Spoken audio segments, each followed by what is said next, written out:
Assalamualaikum warahmatullahi wabarakatuh. Berjumpa dengan saya, pada kesempatan hari ini kita akan bersama-sama belajar tentang kaidah presentasi. Sebelum kita melanjutkan tentang kaidah presentasi, kita perlu memahami tentang pengertian presentasi.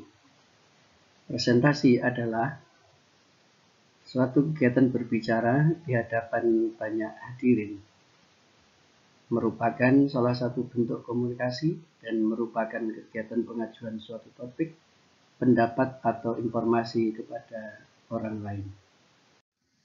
Apa tujuan presentasi?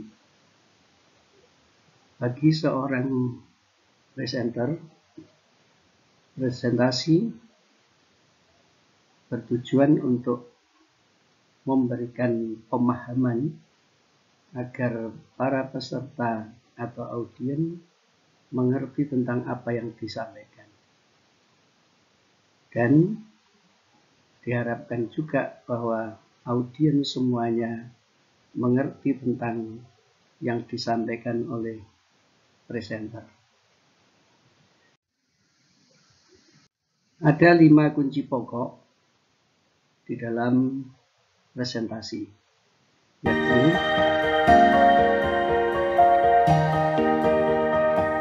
media presentasi, teknik presentasi,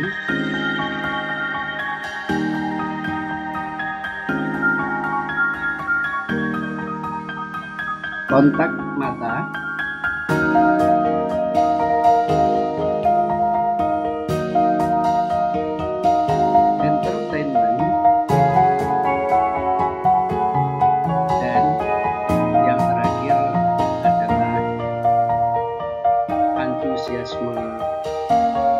presenter.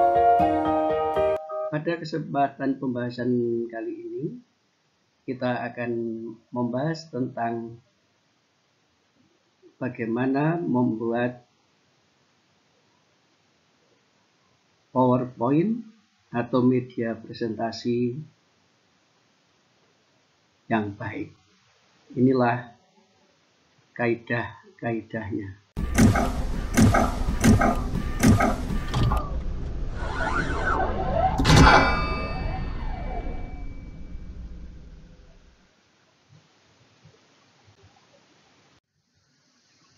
Kaidah yang pertama, power of opening slide atau kekuatan slide pembuka.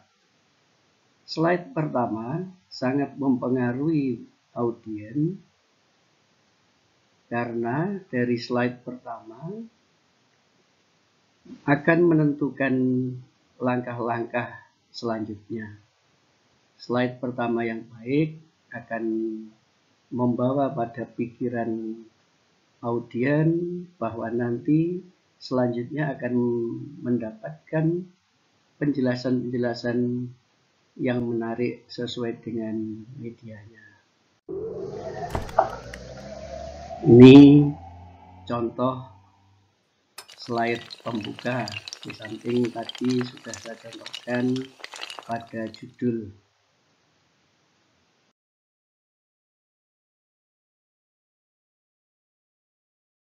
Nah, selanjutnya kaidah yang harus diperhatikan juga bahwa di dalam presentasi atau media presentasi sebaiknya dalam satu slide itu hanya ada satu pesan.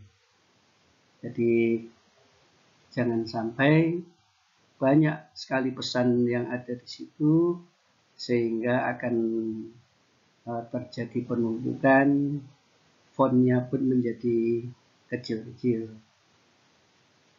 Selanjutnya, kaidah yang berikutnya adalah warna. Pada warna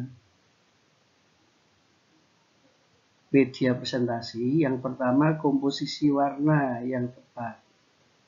Yang kedua kontras yang tepat dan tidak sakit di mata.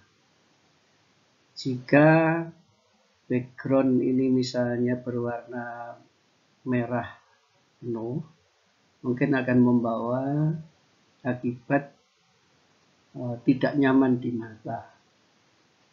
Selain itu, warna ini juga harus dipadukan dengan background agar tulisan atau pesan yang sedang kita sampaikan dapat terbaca dengan baik. Selanjutnya, font atau bentuk huruf. Nah, saya contohkan di sini ada huruf F, O, N, T. Nah, dari 4 font ini mempunyai karakteristik sendiri-sendiri. Huruf F yang bentuknya demikian, O, N, T. Ya. Kalau dilihat dari sisi keindahan, mungkin O, N, T ini terlihat menarik. Namun untuk ukuran font yang atau jenis font yang terbaca ada pada huruf F. Karena itu pada karya-karya resmi biasanya mempergunakan Arial atau Times New Roman yang mudah baca. Demikian juga ukuran font harus bisa terbaca dengan baik dari jarak yang terjauh dari ruangan yang kita gunakan untuk presentasi. Font yang baik ukurannya minimal 24. Nah, jenis fontnya yang baik, ciri-cirinya adalah tidak berkaki seperti pada huruf F ini. Selanjutnya, ketika kita membuat media presentasi, jangan hanya teks saja, tapi sisipkanlah gambar supaya bisa memperjelas apa yang kita sampaikan, karena gambar itu dapat melahirkan ribuan kata, sedangkan kata-kata itu hanya bisa berarti pada kata itu saja. Selanjutnya, posisi. Nah, posisi ketika kita membuat sebuah pesan dalam presentasi kita, maka sebaiknya berada di tengah-tengah seperti ini jika tidak ada pesan lainnya. Kalau ini misalnya saya pindahkan di sebelah kanan belah sini, tentu menjadi tidak menarik. Karena itu komposisinya harus diperhatikan betul. Selanjutnya, ketika kita menyampaikan dalam bentuk tulisan atau kalimat, sebaiknya kalimat tersebut hanya poin-poinnya saja yang akan kita sampaikan itu PowerPoint, bukan power text. Nah, contoh yang power text itu kira-kira seperti ini. Jadi, kalau audien melihat pesan ini, maka sudah langsung membosankan. Jadi, tidak menarik bagi audien. Selanjutnya tentang background.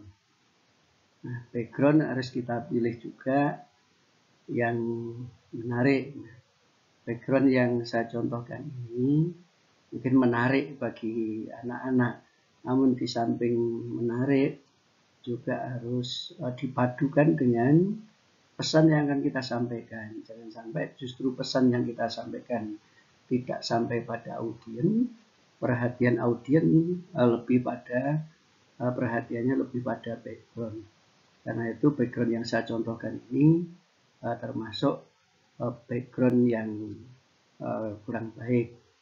Nah, background yang baik mestinya bisa membedakan atau membuat pesan ini terlihat atau bisa terbaca dengan baik. Ada banyak macam background yang bisa kita unduh atau kita punya foto sendiri. yang bisa kita gunakan untuk background presentasi kita. Ya, sisipkan video jika diperlukan. Video juga Waalaikumsalam warahmatullahi wabarakatuh. Kali ini kembali lagi bersama saya Tukar Kawan di acara Bukan Mata kita sampaikan. Nah, selanjutnya efek atau animasi. Di dalam PowerPoint banyak sekali animasi yang disediakan. Namun penggunaan animasi ini juga perlu kita saring apakah berguna atau tidak. Khususnya ketika kita presentasi karya ilmiah, animasi ini tidak usah terlalu banyak. Nah, sedangkan ketika kita membuat presentasi ini untuk pembelajaran, kita boleh mempergunakan animasi yang cukup dengan ada sound dan sebagainya. Nah, animasi artinya dia memindahkan teks ke kiri, ke kanan, ke atas, berputar dan sebagainya. Banyak sekali tersedia dalam ikonnya PowerPoint. Selanjutnya, ketika kita membuat animasi itu sesuai dengan keperluan, supaya memperkuat penjelasan. Nah, seperti apa yang saya contohkan ini, yang bagian atas ini saya tampilkan terlebih dahulu, tidak saya tampilkan secara bersama-sama dengan harapan bahwa audiens itu terkonsentrasi di tempat ini. Begitu ini sudah selesai kita jelaskan, kemudian kita tampilkan yang berikutnya dan berikutnya lagi. Demikian kira-kira penggunaan animasi. Kemudian hal penting lainnya adalah kuat secara visual. Ketika kita membuat PowerPoint, warna-warnanya jangan monoton. Jadi ada keseimbangan warna-warna sehingga orang yang melihat itu tidak bosan. Kemudian kita jelaskan juga akan semakin mudah. Kita sambil kita tunjuk-tunjuk mana yang hal-hal yang penting. Selanjutnya, gunakan teks yang ringkas-ringkas saja. Jadi ketika penjelasan itu panjang, maka yang panjang itu cukup di penjelasan kita. Sedangkan yang tertera di dalam PowerPoint-nya cukup poin-poinnya saja. Nah, ada hal yang perlu kita hindari, antara lain penggunaan bullet and numbering. Contohnya seperti ini. Nah, ini juga sama dengan tadi power text itu. Nah, ketika ini kita tampilkan, maka akan sangat membosankan bagi audiens.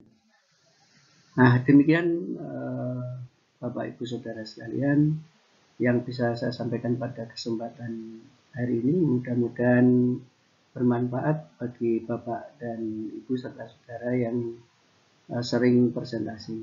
Jika apa yang saya sampaikan ini bermanfaat, mohon untuk bisa tekan like, share, and subscribe. Terima kasih. Wassalamualaikum warahmatullahi wabarakatuh.